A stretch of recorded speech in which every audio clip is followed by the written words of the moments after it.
Hi, welcome to today's inventory tutorial. My name is Mahelik from Invictus Studios. If you have any questions at the end of the video or any ideas you'd like for a tutorial, just leave a comment down below and we'll probably get to it eventually. We're trying to put out one video a day, so eventually we'll need more ideas. To start, I want to go over that debug. Just go to my character. What happens is when we set this inventory item selected, even if you close the widget and open it back up, it'll still have that selected, which once things get really complex and you start dropping and adding items, it'll still keep the same index even though it's a different item, so it'll end up causing problems. So an easy way to fix that is go to the My Character, and whenever the widget is created, we should set this to 0. Just like so. And for the most part, this will fix that. File and save. Next, we should just go ahead and bind the weight. And bind the text. And rename it for get item weight.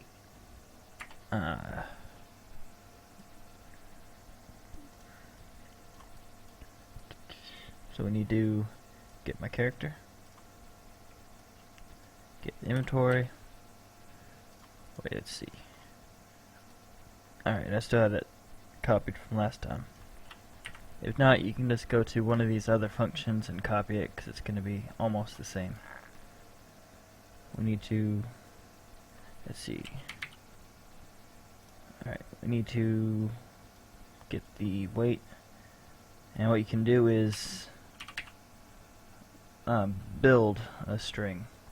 And when you create that, it has this nifty stuff, so you can have text before the number, or really it works off any data type, and text after. So it helps to build a simple sentence, and you can even append it to other strings that are made of possibly other builds. So you can make real complex things using the builds. So this is going to be, we'll just have the number and then space and then LPS, because I don't know, I live in America, I guess. So it'd be 0, 10, 20, 20.5, whatever you have it set. Compile and save. And so we're done with that, done with that, done with that. And we can bind the thumbnail. And this one is a bit more complicated. This will be the brush.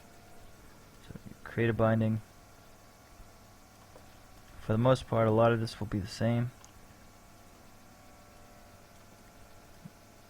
But what we're going to do is we're going to need to make a slate brush. Well, actually that's one way to do it, but let's see, make brush from texture. This works, and then you can set the width and height. So I do, let's try 128 by 128. Whatever you set here, you'll need to make sure your thumbnails are all that size. And I need to add the actual thumbnail to test this. So let's go to consumables. And I just added one in from another game I have. Yeah. From Antiquus that we're working on. But you may need to make your own. Like something I do is once I make the model, I just take a screenshot of it and crop it like I did here. And that's really all you need. Alright, let's test this. Although the orange won't have a thumbnail, apples will, so we'll at least see if it works. So we have the thumbnail. We'll need to fix that a little bit. It's 5 pounds because it's really heavy. It's juicy. Orange, 0 pounds, I said nothing. We can add all that. So pretty much everything works so far. Let's try it. it's not refreshing. So we'll fix that, and then we'll work on the buttons.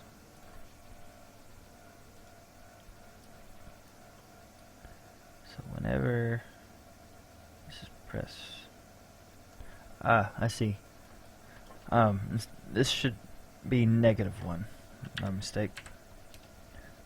Because we want it to be not in the array at all. 0 is always going to be whatever's in the first spot, because it's a 0 base index, or the array is. So if we set it to -1, when we test it, it should be nothing.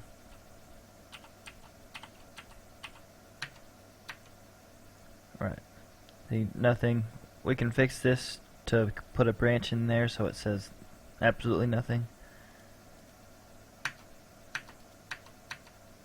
Alright, yeah, it refreshes. Okay, so I'll add in that fix for you.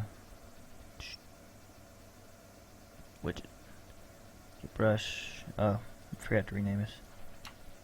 Get thumbnail.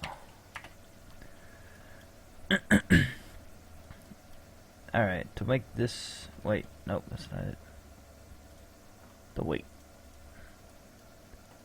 To make this work, we'll set a branch.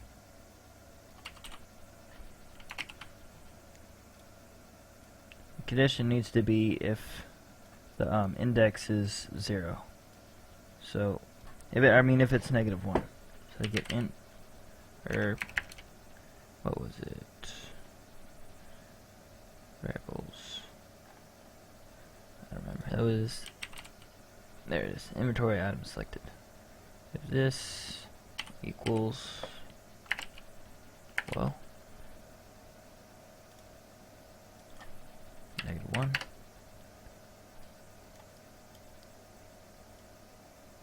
So that's true.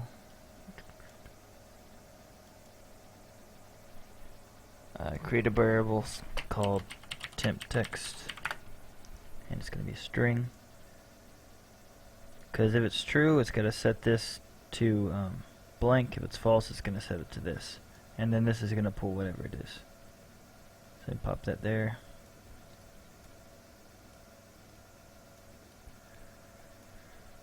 Because they both need to end up at the return node. It's just got to set this either way. So get a set, get another set. If it's true, set this to nothing. If it's false and the inventory item selected is in the array, set it to that. File save. Alright, so that should fix that. Check it. Yep. Next, let's make the drop button work.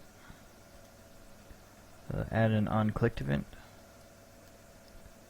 So whenever this is clicked, we need to spawn what it is item selected. So probably paste it, or you can copy and paste that if you don't have it selected. So get the inventory item selected. We need to spawn an actor from class. And you're going to spawn what it is. Set a transform to... Let's see, let's get that line trace function. There we go.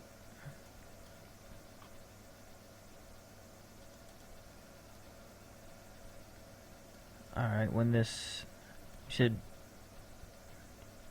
what I'm going to do is add a variable, so when you drop it, it'll drop it in front of them. Well, actually, let's just get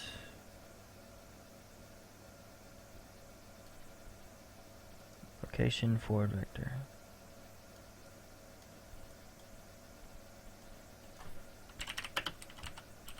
Get actor location.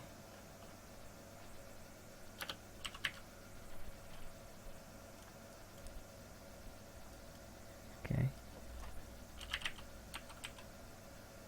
Get actor forward vector.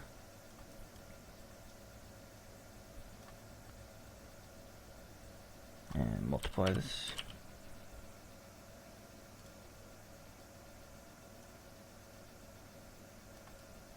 I believe we break this transform.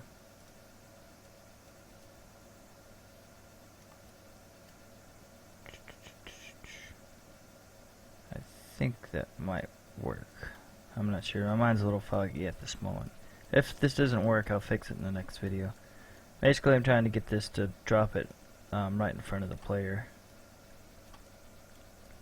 Alright, so assuming this works, and I'll fix it if it doesn't, you click the drop button, it's going to spawn the inventory item selected, it's going to get its class, spawn it.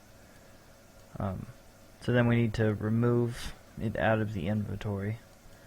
So let's pull this over. Move index.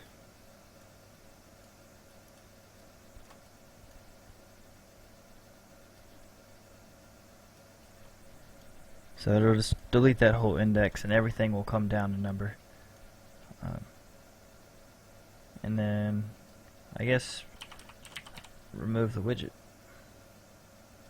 If you don't want it, like I like it when you drop something it turns off the widget. But if you don't want that, then you don't need to put this.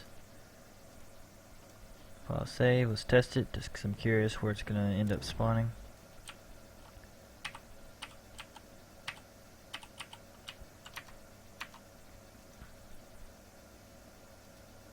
Drop it.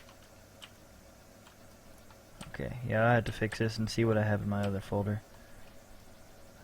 And what's there anything else I was going to do in this episode?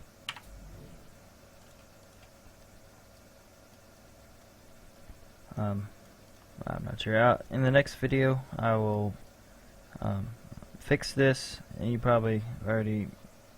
might already know how, because I believe we did something similar earlier. I can't think right now at the moment. So the next video, we'll fix this, and we'll make the use button work, as well as a couple other things, as we work towards getting everything finalized and then adding in the item stacking last, because that's just about the most complicated.